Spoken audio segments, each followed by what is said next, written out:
Hey everyone, Max at 343 Labs here. We're a music production school based in New York City, Berlin, and online. And today I'd like to show you a clip by one of our instructors, the one and only John Selway, which is taken from his weekly stream, which airs right here on our channel. Now, if you like what you see, don't forget to subscribe and hit the bell notification below. Let's get into it.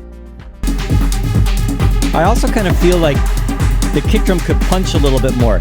It's not that the kick drum isn't loud enough, and that's one of the things, going back to using this tonal balance thing as a reference, like to get the kick feeling like it was punchy enough, I had it turned up, but then when I had it turned up that much, there was too much low end in the mix overall. And so, that's something you got to look at with EQ and compression to like get that balance where it's got the thump that you want and the punch that you want, but you're not totally taking over. And then again, this groove this isn't a jacking, stomping groove. I'm not mixing everything around the kick. The kick is supporting it. So I don't want the kick to be like way, way banging, but I still want it to punch through the mix a little bit. And here it feels like it's there, but I wouldn't mind a little bit more of a pop. I'm going to try transient shaping. I'm going to try to like get that. The punch, the clicking through a little bit. I don't want to necessarily I could EQ it, but it's funny. It's this weird balance. Like it has a snap on it, but it's just a little like tick, tick, tick. I don't know what's going to happen. And you can see I've even got it like rolled off a little bit. Like I'm removing some highs from the sound. All right. I also have the kick roll. There's an attack envelope and I have it softened up a little bit. Maybe that's what I did too much of. There it is. There's the knock.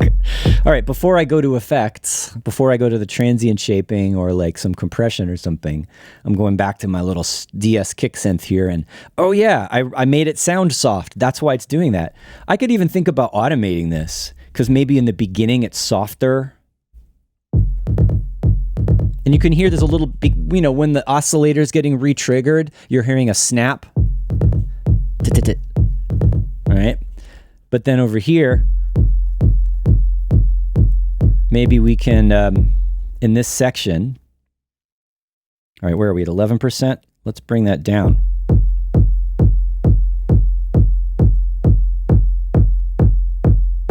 All right. Let's see if that worked. I don't know, maybe it is a little lost here too.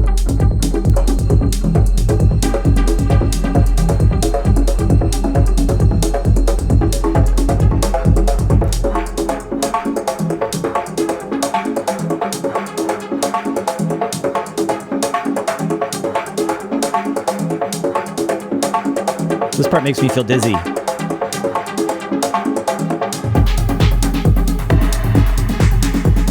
Yeah, just a slight, that might be enough. It's still, the overall, it still has a bit of a raw vibe to it. It doesn't sound like a overly processed, polished, like hyped up, like modern EDM kick or anything. It's like, it sounds like a synthesized, kind of more raw, not overly processed.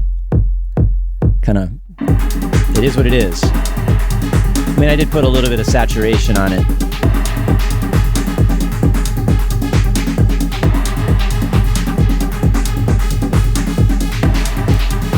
All right, just for fun. All right, so Shelly's recommending a noise or a perk hit on top of the kick. And that is a thing, to like layer a character sound for a transient onto a more simple kick drum. We could try that. I'm open to that. I'm also going to go in and, just because it was my first thought before I remembered about the attack shape on the kick drum. But yeah, let's throw where do we want it? We want a kilohertz transient shaper. I like this. I like this transient shaper. Jean-Paul, is there an isotope plugin I should be using instead?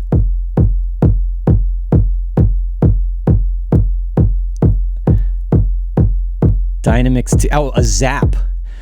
Oh, Dave Knoller, Dynamics 2. Oh, yeah. Yeah, that might be a different sort of style of a kick drum than what I need for this track. But yeah, I could use Ozone 10. But Yeah, there is a transient shaper in there somewhere, right? I'm gonna stick with this one for now. It's just the one tiny little plugin. It's not making that much of a difference, but it is making it pop a little bit more. And I'm curious, like, what does it sound like if I put it before the saturator? More aggressive. We're hearing more highs. Remember, kids, think of your signal flow and like what the order of operations, the order of effects, and you can try out different combinations and different strings of effects in different orders to see what happens. Yeah, it's definitely more aggressive before the saturator than it is after. Go figure. It's way more of a knock now, isn't it? Actually, this is another thing with transient shaping. You'll set it, and then you'll go, oh, that sounds great. And then you'll listen to it in your mix, and you go, that's too much. Every single time I put a transient shaper on, I start out too far, and then I dial it back.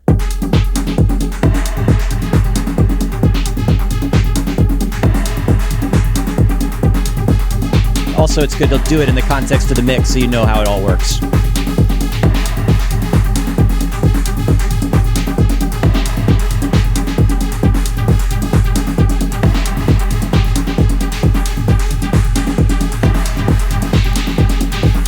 Okay, it's definitely got more of a knock now. Whether it's still in, let's look at our overall balance. Yeah, it's still not going too high in terms of the low end on that kick.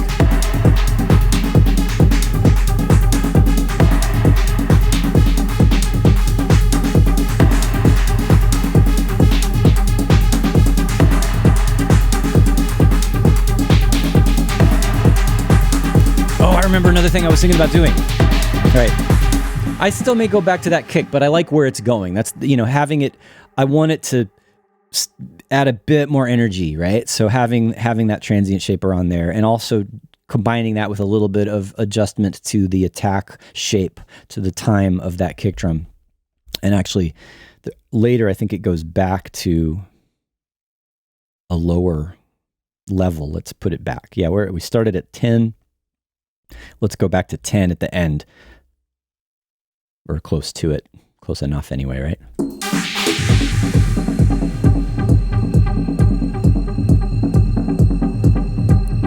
And actually, it sounds like there's something layered onto the kick drum right there, but there's actually just a hi-hat. So that's there all the time, pretty much. Go into Shelley's idea. Sometimes you could just use a hi-hat to do that. And then in the context of the whole thing, it sounds like the kick has a bit of an extra tick. Thanks for watching, and don't forget, we put out new content every week, so don't forget to check back often. And if you'd like to learn more about music production and take a course with us, or just join our community, come check us out at 343labs.com. See you next time.